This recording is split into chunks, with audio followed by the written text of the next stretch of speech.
music became the clearing for me, the only way that could clear the clutter in my mind, the only way that could make sense of the disorder in my brain.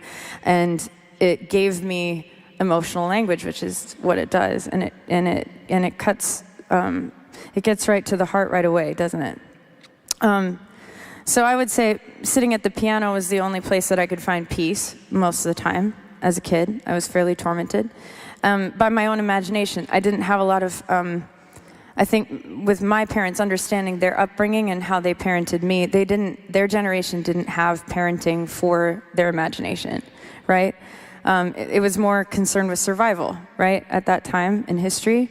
And so I have an imagination that runs wild on its own. It doesn't need a lot of help, and it can go in a lot of great directions, but I've been learning how to actually bring my imagination into a conversation with God. Maybe I'll put it that way. When we're directing ourselves towards the thing, which to me the thing is this final frontier of God.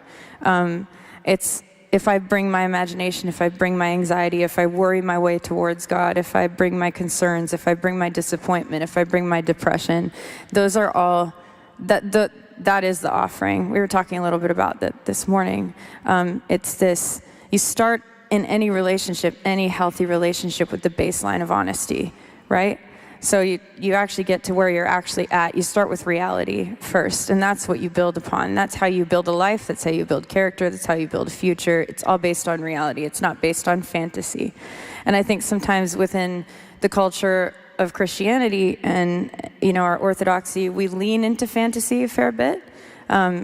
We interpret things in fantasy, and then that creates a dissonance, a cognitive dissonance, that we feel like maybe we have to leave reality out there. Does that make sense? When you walk into the doors, you're like, I have to leave reality out here somewhere in the garden and enter into a fantasy world. When in reality is the baseline. That is the ground on which you meet God. And I think that there is an immediate response of fear and trembling that happens in a human heart when you realize how interested this being is, this divine connection is in your reality. Not in the fantasy, but in the reality, and in healing our reality and integrating our reality. So I think everything changes when we bring our true selves forward and we leave the illusions behind and we say, this is where I'm actually at. That is the most precious experience I've ever had when it comes to communion with God, because worship is just another word for that, right? It's the communion, it's the conversation, it's the divine union that we're looking for. But learning that us bringing ourselves and our true reality to God, that's the most precious thing that you can do on any given day. So if it's your depression, that's precious. If it's your disappointment, it's precious.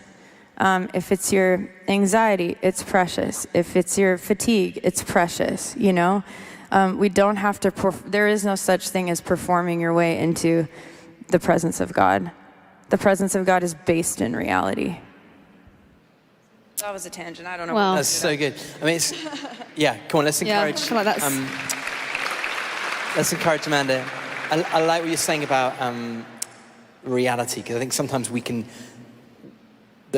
the danger is as Christians, we can kind of live this slight escapism spiritually, whereas actually the Christian life is real life. It's not the kind of world to come, or like you say, a fantasy land. It's not fairy tale or make-believe, it's really real.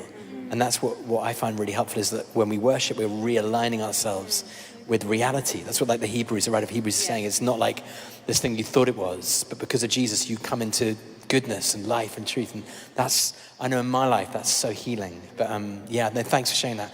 Go on, you're going to jump in. I was just going to add on to that, saying that I remember hearing someone once say that God can't heal the person you're pretending to be. He can only heal the person that you come to him as fully